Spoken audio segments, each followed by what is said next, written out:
first and a second here, and this one you got to listen to me as well as Cameron and Greg. This beer is one of Victory's weirdest beers, probably. It's the Wild Devil. It's brewed with the wild yeast. It has a lot of the Brettanomyces in it, which is a yeast strain, a lot of flavors from that. So it's kind of exotic. And when we were tasting it in the back, we decided we wanted to do something a little bit different on the food. And someone tasted it and said, stuffed grape leaves. You know, and traditionally, stuffed grape leaf, you have the rice, you have the lamb, and it's, you know, wrapped up in the grape leaf. And I looked at him and said, you know, that sounds great, but the presentation on that is just not so great. You know, you just got this green thing sitting on the plate. What are you going to do with that? So we decided to do it as like braised lamb with the couscous instead of the standard rice and the grape leaf on the bottom. So the cooking method we've never really tried before.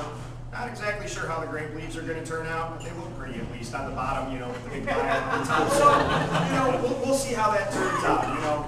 And Cameron can talk about the rest of the beer now, and we'll start. Wild Devil, as it stands, is an interpretation of Hop Devil. And as Jason said, Brettanomyces, wild yeast, you know, it comes in, it does some crazy things to beer. Those of us that are familiar with the brewing process, Brettanomyces is normally not your friend. It's going to create a lot of off flavors, a lot of crazy things that you don't want to happen with beer. And that's when you see things like this Wild Devil, where it becomes a matter of, you know, brewers embracing wild yeast is a cool thing, because to see what wild yeast can do to establish beer like Hop Devil, which is what this truly is, it's the root beer. To see this happen, it becomes something that's completely different. Hop Devil, you know, as I said, it's Victory's standard IPA. It's their representation of an Imperial Pale Ale.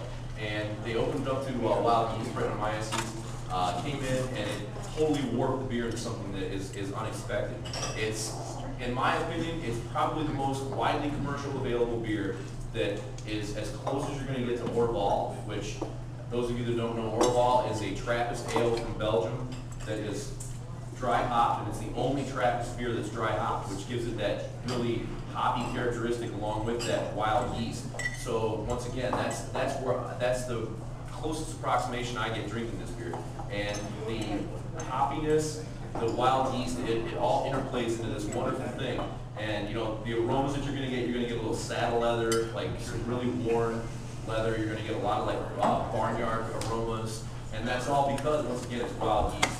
And it's amazing when you say those kind of things, because people that are like, oh, it's so gross, but when you drink it, it transforms into this amazing beer. It's very dry.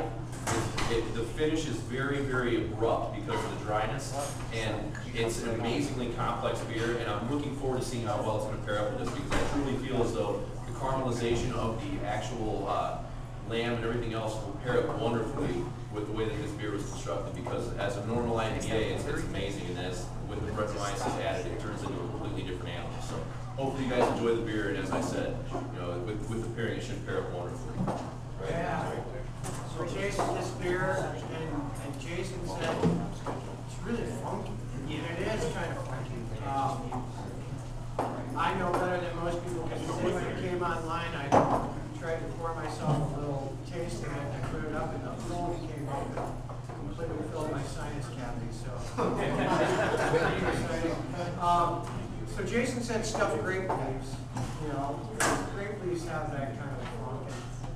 I thought, well, a deconstructed stuffed grape leaf would be the way I would go. So what you have on your plate here is you have some poached grape leaves on the bottom, a little bit of couscous, some braised lamb shank meat, and then a naked goat cheese on the top. It's kind of a firmer,